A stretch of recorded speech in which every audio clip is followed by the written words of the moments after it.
So this is the new one. This is for the engine, right? This is 10 BD. Yes. 10. Can you make 5?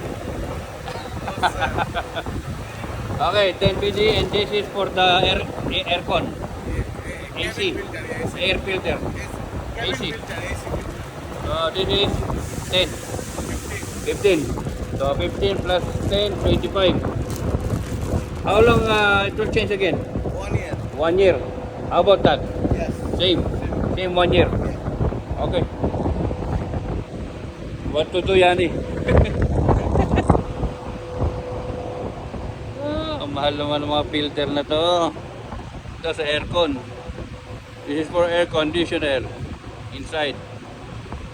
Wala na. Yung pinalitan eh, ano na, wasak na. This is the old one.